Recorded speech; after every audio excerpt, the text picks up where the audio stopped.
और रांची जमीन घोटाले में ईडी बड़गाई की 8 एकड़ 46 डिसमिल जमीन को जब्त करेगी। पीएमएलए की संगत धाराओं के तहत इस संपत्ति को जब्त करने का फैसला ईडी ने लिया है।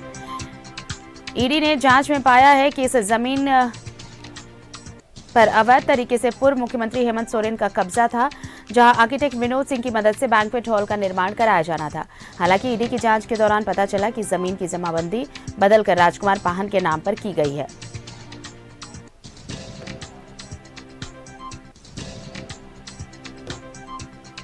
और चलिए हमारे साथ सहयोगी सत्यव्रत किरण जुड़ चुके हैं, सीधे उनके पास चलते हैं। सत्यव्रत, देखिए ये जो 8.5 एकड़ की जमीन थी, इसी मामले की जांच चली और जांच में पूर्व सीएम हेमंत सोरेन गिरफ्तार किए गए। 31 जनवरी की रात गिरफ्तार हुए वो।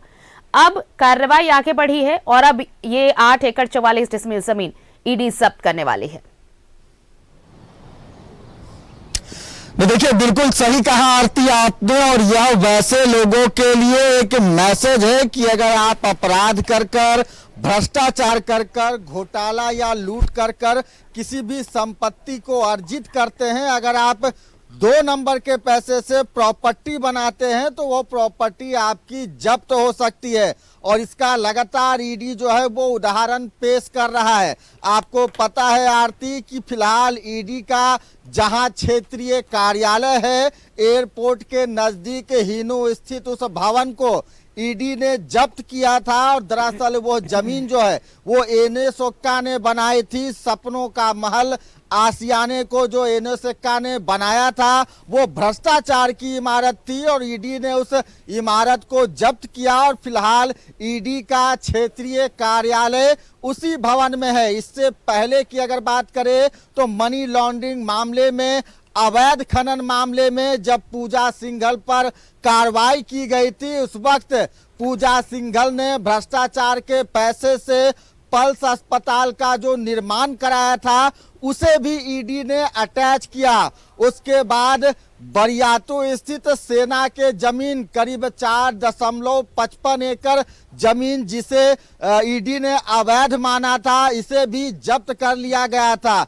उसके बाद जो है वो करीब 9 एकड़ जमीन जो है वो ईडी ने जब्त किया है। और सिरम टोली स्थित सेना के जमीन को भी ईडी ने अटैच कर लिया है। और अब जिस तरह से ईडी जमीन घोटाला मामले में लगातार कार्रवाई कर रही है, बरियातू अंचल डीएवी स्कूल के पीछे करीब 8.44 एकड़ जमीन को भी ईडी अटैच करेगा। यानी कि अवैध तरीके से बनाए गए प्रॉपर्टी को ईडी जो है वो अपने कब्जे में लेगा। तो यह मैसेज खास कर उन लोगों के लिए जो कि अपराध कर, लूट कर पैसे बनाना चाहते हैं, प्रॉपर्टी बनाना चाहते हैं, जमीन खरीदना चाहते हैं, भवन बनाना चाहते हैं, कि अगर ईडी की नजर पड़ी और वो प्रॉपर्टी, वो जमीन अवैध पाया गया तो वो जमीन आपका नहीं रहेगा, ईडी उसे अटैच कर लेगी। फिलहाल ईडी ने जो है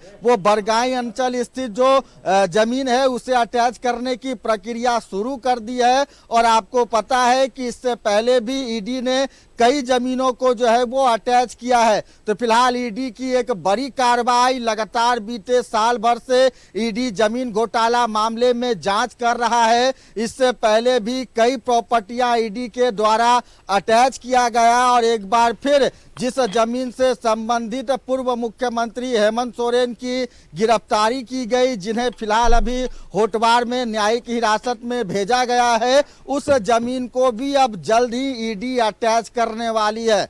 आरती, कुल मिलाकर यही है सत्यव्रत कि देखिए, अगर आप भ्रष्टाचार करेंगे तो एनएस ओक्का की जो जमीन थी उस पर जो घर बना, वो सपनों का महल, अब वो खुद ईडी का दफ्तर है। और अब एक बार फिर जो ये बड़गाई अंचल की जो 8.5 एकड़ जमीन थी कुल मिलाकर, अब ये भी जब्त की गई है। यहाँ पर भी उम्मीद की जानी चाहिए कि कुछ ऐसा ही बनेगा जो बाकियों के लिए एक नजीर बनेगा, ऐसे भ्रष्टाचारियों के लिए जो पैसों के लिए कुछ भी करते हैं। बहुत बहुत धन्यवाद हमारे साथ जुड़ने के लिए और तमाम बातचीत के लिए सत्यव्रत आपका।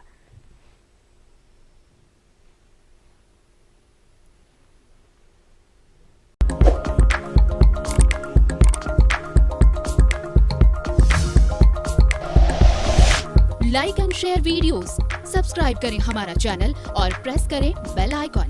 न्यूज़ 11 भारत, सच है तो दिखेगा।